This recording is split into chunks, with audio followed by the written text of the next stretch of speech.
The story begins when we see someone floating through an odd space, tired and in pain, but afraid to take one step further into the light. This person is then reincarnated into a mystical world in the form of a baby at a temple. He still has memories from his previous life, but they are distant and vague. He sees three scary and powerful looking beings around him: a skeleton, a mummy, and a specter. So he cries violently as he is terrified, thinking they're going to kill him. However, they end up raising and caring for him. They gave him the name Will, and when he turns 6 months old, he can now generally understand the language of this world, although he can't speak yet. The mummy takes him outside the temple for the first time, where Will begins to cry because the outside world is so beautiful. At first, he thought he was in hell being punished after living such a hopelessly vague life, but realizes he was wrong. This is no punishment, but the grace of God. By the time he was 3 years old, he was already able to read and write like an adult. The specter, whose name is Gus, teaches him the history of this world and the knowledge of magic. Will finds Gus to be a little eccentric and overbearing,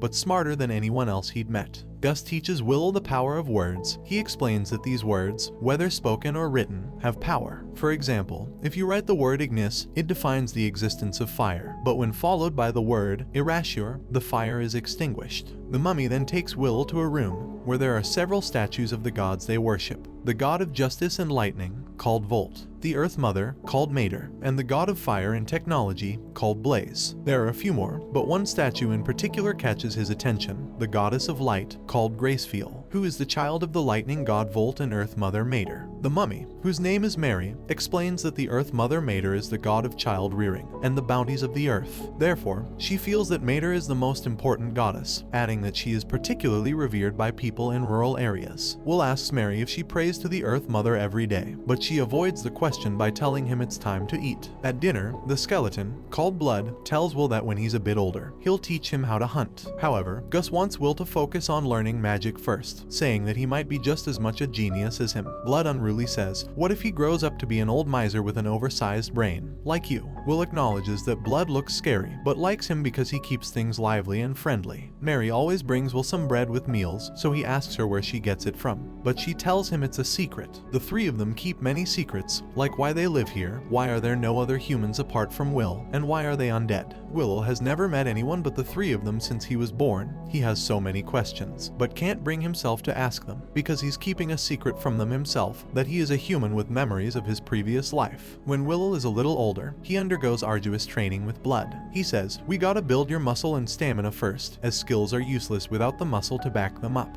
Blood also teaches Will swordsmanship and how to hunt in the forest. Gus teaches him magic. He is working on his pronunciation, telling him that words have fluctuations, and that no one can say a word in exactly the same way twice. Gus says he'll start by learning how to use minor magic skillfully and accurately, but needs to try his best to get by without using it. Will asks him how, to which Gus says, money. Will asks how a ghost can be such a money worshipper, but Gus says that money is important, as it is what drives this world. He says with the power of money, you can solve anything without magic, and goes into a fit of excitement thinking about counting gold coins. Mary teaches Will the knowledge of other races. She tells him that the three of them used to be humans, but before they died, they clung to powerful emotions that led them to form a contract with the god of the undead. The next day, Blood tells Will it's time he started some real-life training, as he's almost 8 years old. Will says, "If I take a hit with your ridiculous strength, I'm dead." Blood says he'll be fine, and tests Will with a duel. Will can use a combination of magic and swordsmanship to put up a good fight with Blood. He uses the power of the words well, but due to his lack of combat experience, he's unable to defeat Blood. Blood says he's got a long way to go, but frankly, he is surprised at how well he is progressing. Will then learns that Gus was once hailed as the Wandering Sage. He's exterminated monsters, calmed raging rivers, and rediscovered ancient languages. Blood was once known as the War Ogre, and Mary was known as the daughter of Mater. Although they're undead, Will considers them his family. Blood is his foster father, Mary is his foster mother, and Gus is his foster grandfather. One day, when Will returned from training, he sees Mary bringing a piece of bread from a room. Although he was told not to enter that room, he is too curious, and upon entering, he sees Mary's whole body surrounded by fire. Afraid that Mary will die, he rushes to save her, but ends up hurting his arms badly. His little arms had severe third-degree burns, and Mary blames herself for keeping secrets. Although his hands can recover, the scarring left behind will be unavoidable. Gus explains that the bread is a gift from the Earth Mother Mater, which prompts the question from Will, "Why did you burn?" Mary explains that it's because she betrayed the Earth Mother Mater by becoming an undead. The impure god of death, called Stagnate, is the Earth Mother Mater's enemy, and since the three of them formed a contract with him, just coming in contact with Mater's divine presence causes them to burn. 5 years pass and Will is 13 years old, thus his training is becoming more and more difficult. Blood captures a low-ranked demon's corpse for Will to practice against, and he easily defeats it with a slash that surprised Blood.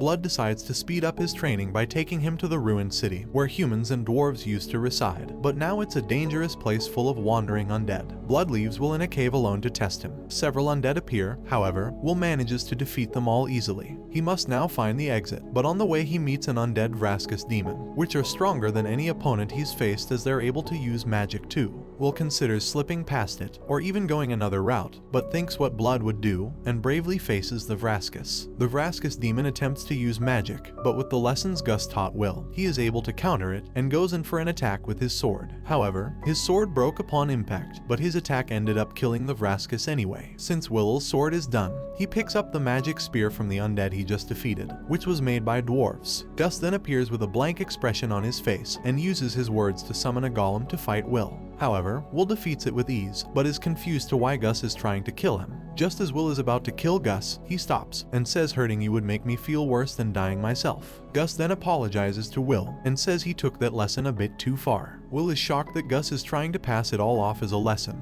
but doesn't say anything and they return to the temple. Will notices Gus hadn't brought up the incident at the cave, and thinks there must be a reason why he won't talk about it, so he decides not to tell Blood or Mary. Gus then has a private conversation with Will, and tells him that Blood is going to challenge him to a serious duel. Gus wants Will to find a way to lose the duel in a way that Blood won't notice. Will wants to know why, but Gus won't give him an answer. Will becomes extremely frustrated with Gus, and tells him that he can't help him with the duel, adding on the way out, "I'll pretend I didn't hear a word of what you just said." Will runs to the room with the statues of the gods, where Mary reveals that Blood worships the god of fire, Blaze, and Gus worships the wind god, called Whirl. Blood swore to Blaze that he would train every day and grow strong. On the other hand, Mary told Mater that she would live in a way that would honor her will. Mary tells Will that Gus swore to the wind god that he would do as he pleased and enjoy life, as he hates being bound by anything. Years later, we see that Will has grown quite a bit. It is the evening and he has just finished training with Blood. Blood brings some alcohol he made himself for them to drink, and after they get drunk together, Blood suggests they take a little peek at Mary while she's changing. While they're spying on her, Will trips and opens the door. Mary asks Blood what the hell he gave Will to drink, and Blood avoids it by saying we were just gonna have a little peek while you changed. Will says I told him we shouldn't. However, a rather unholy Mary slaps him into next week. The following day, Blood intensely spars with Will. He is like a storm with his attacks, so Will is finding it hard to get in a strike without being hit. Will then pulls out an epic move, using his shield to block Blood's sword so he can use it as a ramp to take him down. Just when Will was about to strike, Blood throws him away like a plastic bag. Will concedes, and Blood says having no muscles really is a disadvantage. Blood then gives Will a surprise gift, the most powerful of all the demon blades he owns. Will is confused, because he didn't even win, but Blood explains that it's to mark his new independence. The sword is called Overeater, and if a living being is cut with this blade, its wielder recovers life force with each cut. He also says that the more he uses it, the more dependent he'll become, until he's so weak that there's nothing left of him, and that's probably part of what makes it a demon blade. Now Will is old enough, Mary and Blood decide to tell him the secrets about the king among demon kings, who tried to conquer their continent. About 200 years ago, the demon kings led a great uprising. An army of countless demons invaded the continent, so the place was crawling with demon kings and generals. These swarms of demons offered up massive amounts of flesh and blood, in a number of great rituals to their deity, the god of dimensions. The High King went on a rampage in their continent, and Blood explains that his nicknames don't even come close to the truth, adding that his abilities were absolutely insane. He could turn any blood he shed into soldiers, and any flesh cut from his body into commanders, in unlimited amounts. In other words, he made demons from his own flesh and blood. Only blades can harm him. Arrows and magic wouldn't even leave a mark. Blood says his weapon of choice was Overeater, which shocks Will. Mary explains that eventually, he came to be called the High King, meaning the king of all kings. Blood says that even with the help of Gus's magic and Mary's blessing, he was no match for the High King. And because he is an undead, he can't grow, therefore his sword skills can't improve any further. Since they couldn't kill the High King, Mary and Gus placed a seal on him, and the High King was sealed deep beneath this land.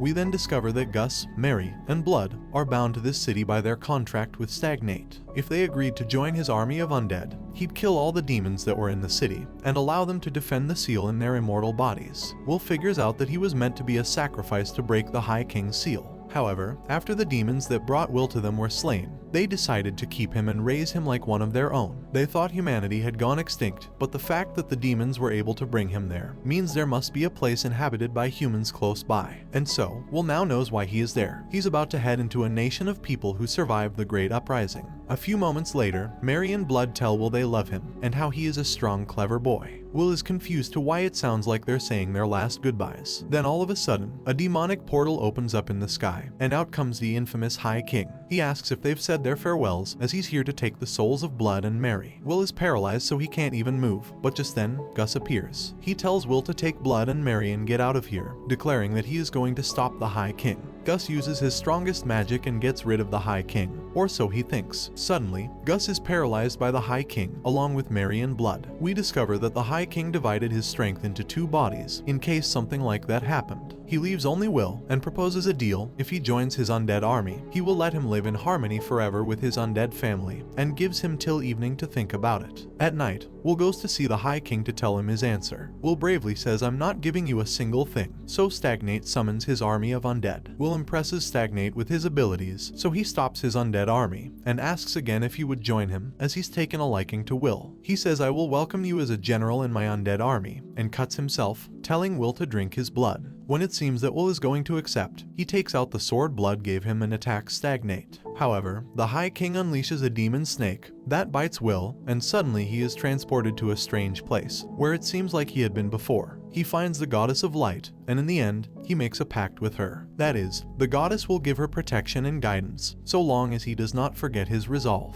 Upon waking, Stagnate is disappointed that he made an oath with Gracefeel, as he hoped Will would join his ranks. The undead attack Will, but they are no match for Overeater. Stagnate suddenly disappears using the cloud of dust, and Will is left wondering where he went. Gracefeel then appears and faces Will in the direction of the temple. Will then uses his accelerate ability to get over there as soon as possible, after realizing that the High King is after Blood and Mary. When Will arrives, the High King is just about to kill Blood. Will tries to stop him but knows he will not make it in time, but suddenly, a goddess appears who Will doesn't recognize, and after saying goodbye, he realizes that the Earth Mother never hated Mary for accepting Stagnate's deal. Mary starts to cry, and at that moment, Stagnate casts a lightning spell at Will, but he stops it with his magic and takes advantage of this opportunity to charge with his sword and begins to hit Stagnate with a vicious flurry of attacks. Will ends up defeating the High King, and after we see him vanish completely, everyone is very excited and congratulates Will. However, when they're about to leave, Mary and Blood fall to the ground. They tell Will that since they lost their attachment and denied selling their souls to Stagnate, their time has come to an end.